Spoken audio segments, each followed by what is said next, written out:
It's an okay day. I ran into some issues. I started making some parts.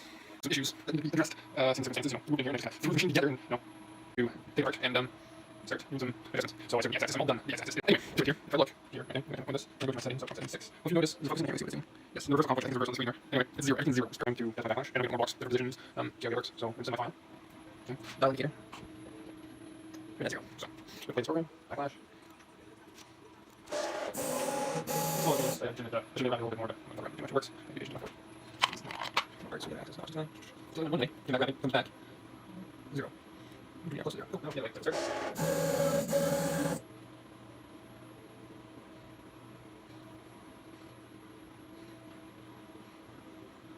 Oh, see? 0. Bang on my notes. I'm gonna do the same thing with this guy. We'll get next week probably. This weekend. New stuff. We're gonna take the Z. Which I probably much because something about Z requires heavy lifting. Well, requires me to have at least an engine lift of some sorts. But this middleware is definitely trying to get the something's wrong. So anyway, next time.